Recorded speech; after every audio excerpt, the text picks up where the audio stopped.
Greetings, dear ones. I'm Cryon of Magnetic Service.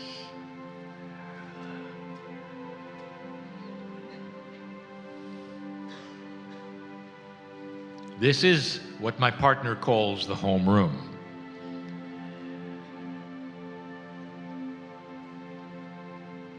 Humans are all different. And when it comes to spirituality, as many kinds of humans are the types of spirituality. It's personal. Love is personal. The acceptance of things you cannot see, based upon emotions, is personal. And so in this room, there is no consensus of sameness, where everyone is on board for a certain thing. The difference, dear ones, between a spiritual person and a religious person. They both honor God in their own way. The religious person, however, follows rules that are set, that they believe in and that they believe are correct, that others have passed down, or traditions or history or books, and they are then structured into that and want to be. And in the structure, somehow, there is comfort. A spiritual person has no doctrine.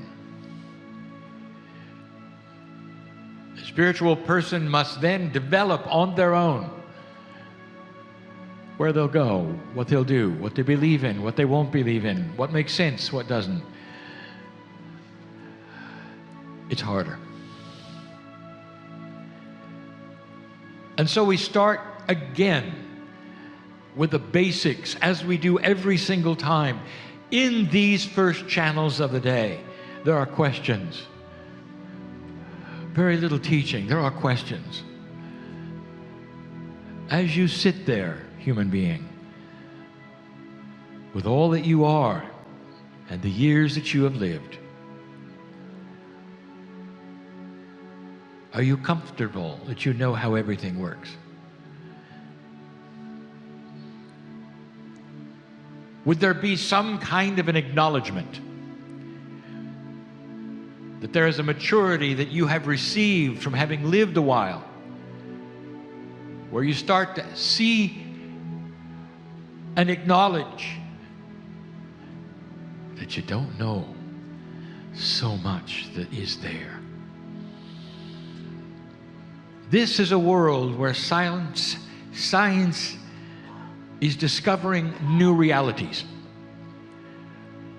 Realities that are so strange that you would see so many odd things if you were to be in one of those realities. An acknowledgement from science that there is so much more than what we grew up in as humans. You, my partner, the ones before. If this is the case and you see it in physics, what do you think might exist when you speak about spirit, creation, God, the existence of others you cannot see? Every single human is different. Did I ever tell you that the human mind cannot unscramble multidimensional things? And when they appear before you, the human mind must then perceive them from something it knows, not from something it doesn't know. And so it does its best to unscramble a visual and personal feeling that may be before them. It started early. Moses saw a bush that burned. I wonder how the angel felt. That was as good as it got.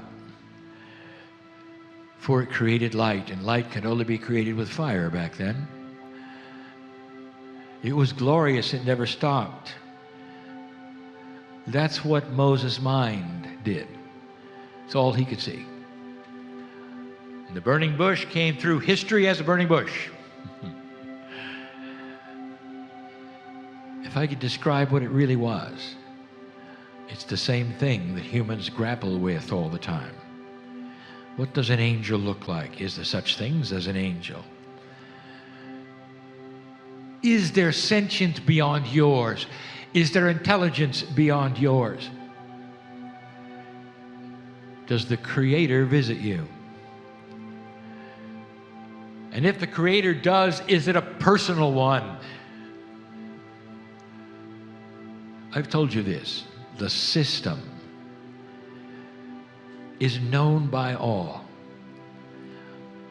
Even those who are religious have a system that acknowledges that there somehow is a piece of the Creator inside the human being.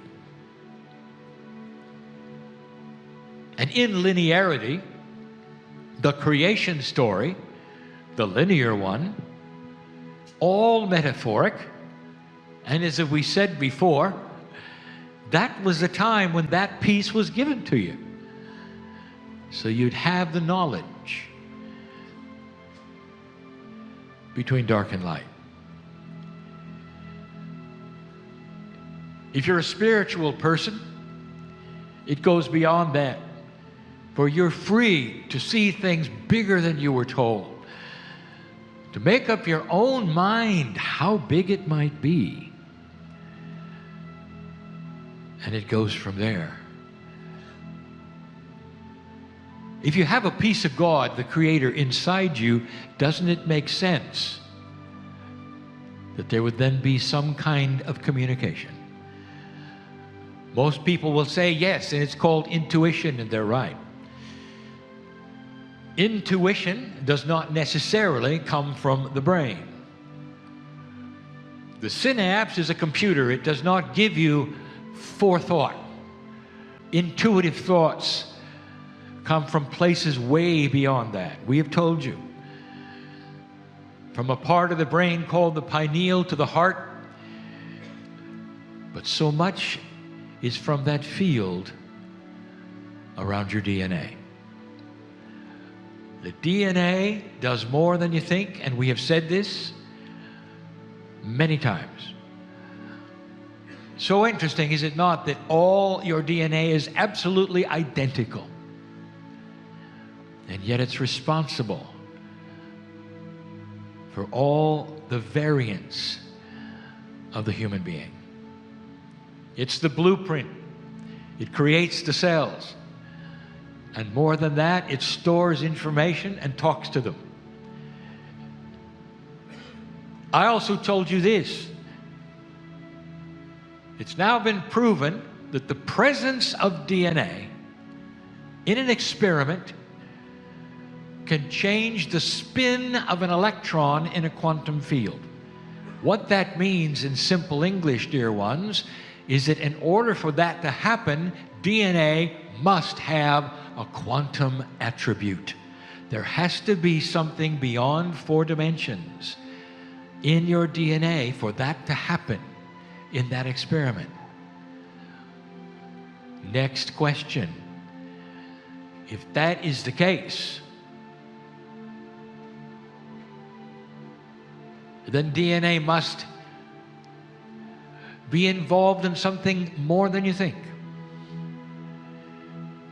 What happens when you get trillions and trillions of molecules of DNA together called a human being? All identical. Is it possible there could be a field developed from the sheer number of identical things that have a quantum attribute? And the answer is the Merkaba. I just combined the esoteric with science. Did you notice? You cannot separate them. In your attempt, you cannot keep God out of the test tube. You cannot keep God out of the physics lab. And they start to intermingle, and they start to show you some of the most spiritual aspects that you've heard all your life. And you never thought they were physics, and they are. Because physics is the way God created things to make them work. If the human Merkaba is created from a field around your DNA, which is only yours and no one else's, that means that field that you have is absolutely unique on the planet. No one has the same field. You'll say, well, wait a minute, identical twins must have the same Merkaba. And we say to you, it would appear they might from the DNA standpoint, but dear ones, there's also interconsciousness, free choice, and that then modifies the field, that makes it even more independent from anyone else's. You are beautiful, independent, spiritual beings, every single one. And the reason I tell you this is because things are changing. I've told you that the magnetic master means something. And up until 2012, we never discussed it, not really. What could that mean? Some thought it was a big joke. It is pretty funny. How many magnetic angels do you know?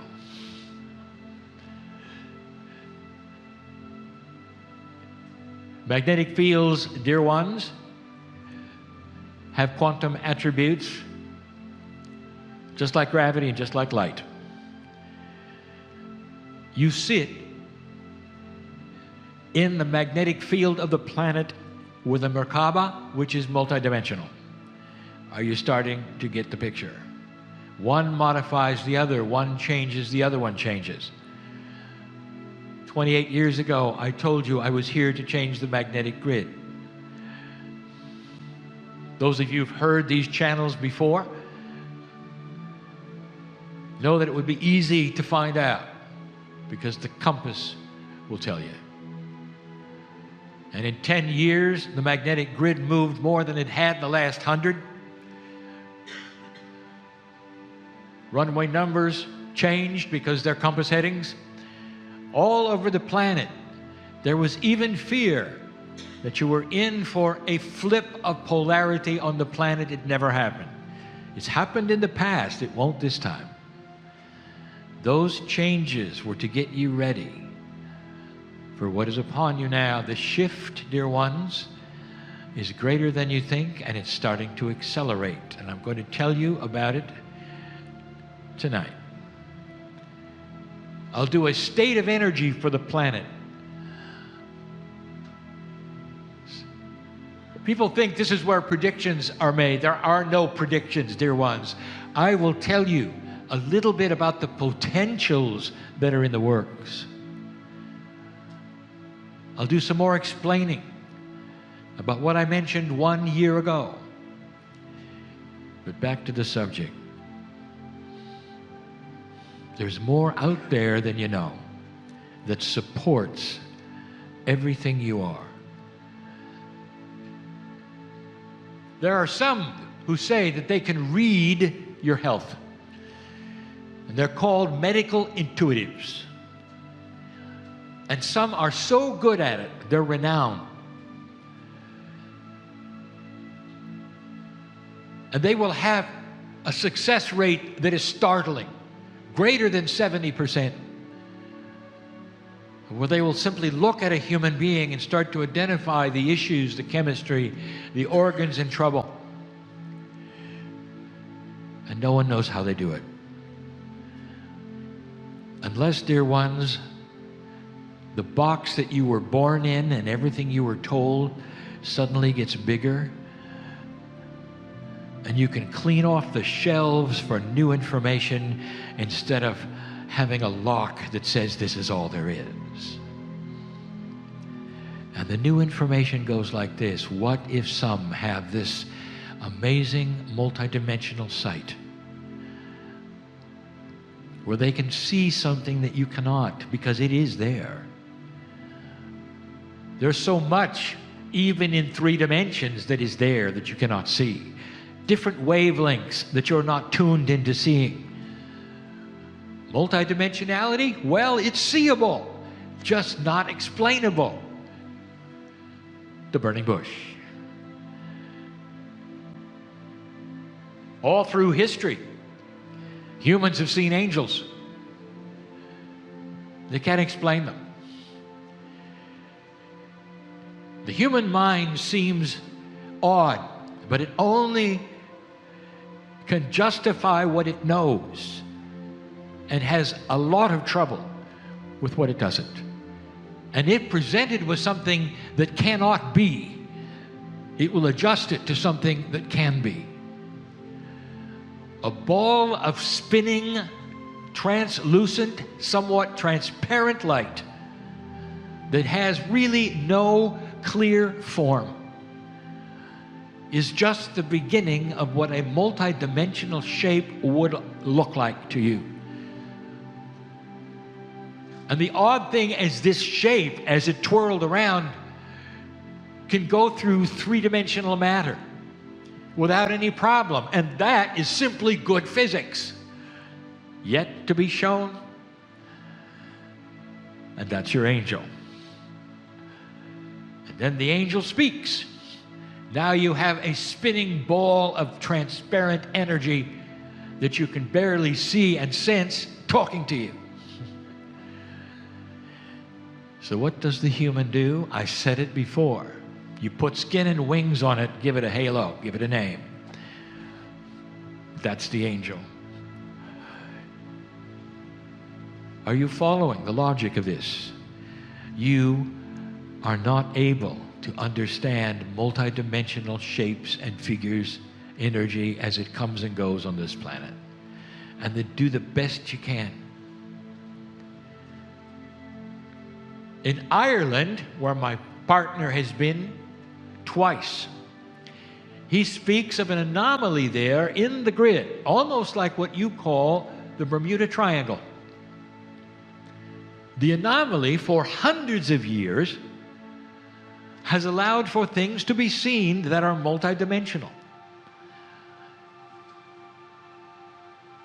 The Bermuda Triangle is renowned for problems basically with navigation and magnetics. So you can follow the logic. In Ireland, they see little people, fairies, and not just the few. It's practically written into their parliament. They all know about it. They all honor it. Some don't talk about it because it's out of fashion. And yet they're the first ones to consult fairyologists when their crops don't grow. This is Ireland. This is what they have done with multidimensionality that they cannot figure out or see. Their brain picks a shape, makes it happen. And why am I telling you all of this? Because, dear ones, you are far more than 3D. You may not be able to see what is around you, but boy, is it there. Right now, I'm going to ask you to feel what is around you. Even the most linear of you have to reach a point that says, okay, the box of belief is what I have experienced and what I've been told. That's it. But that's not who I am completely. There are things I was never told because they are unknown and never experienced because I'm not old enough.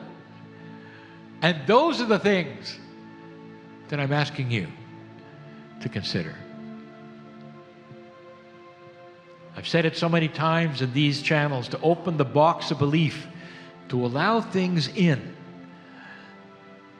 that are bigger than anything you have been told can exist. To break the paradigm of what you think about everything and let in everything. For I'll tell you right now that the human being is in a very small box. And if you do that, because you are so independent and unique, you each have different experiences. But the experiences will all have something in common. The God in you, whether you believe it or not,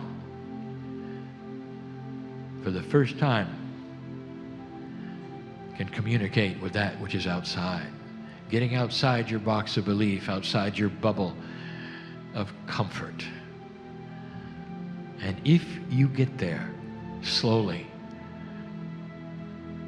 then the things start happening that we have been talking about. Is it possible to stop your aging? To slow it down? With that which is consciousness alone? Answer, yes. My partner has assembled a team of esoteric scientists coming up for a program, and all they do is measure this effect. For now it is becoming something that can be seen on the charts with the instruments that you're now inventing. Something called coherence in the field, multidimensionality that is measurable through consciousness. If consciousness becomes part of physics, and it is, can you then see how that might affect your chemistry? We've said it before, a review. What is spontaneous remission? Unexplained miracles. That's as good as it gets. You can't do it. It is impossible. No human could ever do it. Therefore, it is a miracle. Dear ones, let's take it from the sky and put it in you. It is the consciousness of belief that has changed, wiped out disease within the human being. The human does it by themselves, with a coherence, with a peace of God inside the human being. That medical intuitive is looking at the Merkaba. That medical intuitive is seeing a multidimensional pattern around you and is able to pick and choose, because the Merkaba is filled with information that someday an instrument will be able to see.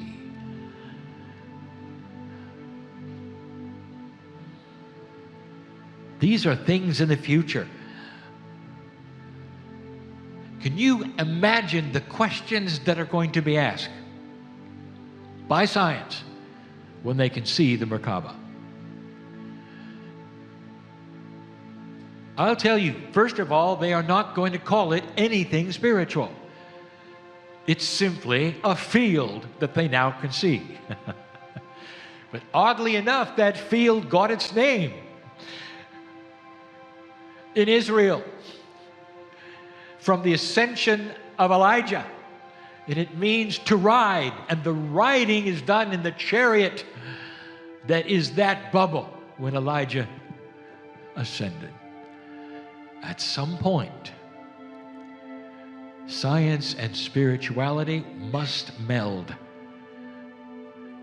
At some point, all the scientists must swallow hard and say the Creator is really a creator. And we must factor in this. We may not understand it, but it must be factored in. Why you have 23 pairs of chromosomes when everything below you in any chain has 24.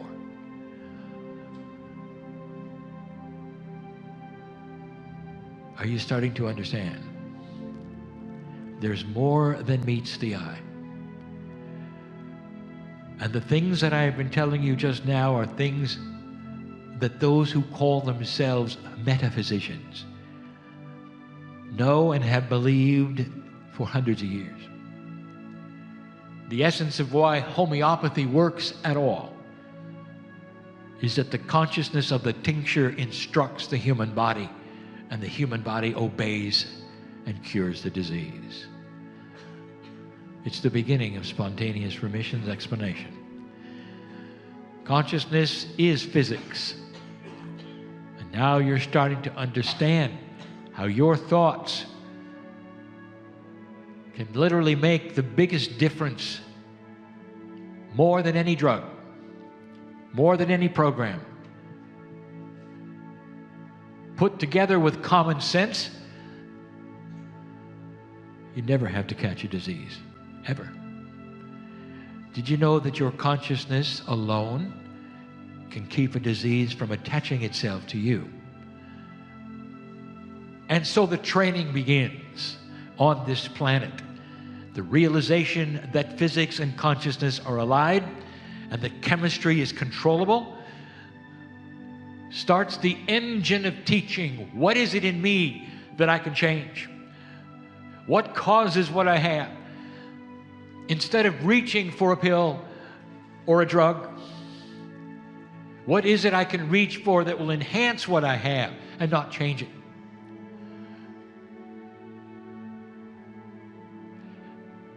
That's why the supplements work, dear ones. Did you understand that they are really homeopathy, a little bigger? These are the things, dear ones, that are changing on the planet. I'm going to tell you more about that tonight, some potentials of what to look for. It is so gradual. It is happening so slowly. But it's happening. Have you seen a burning bush lately?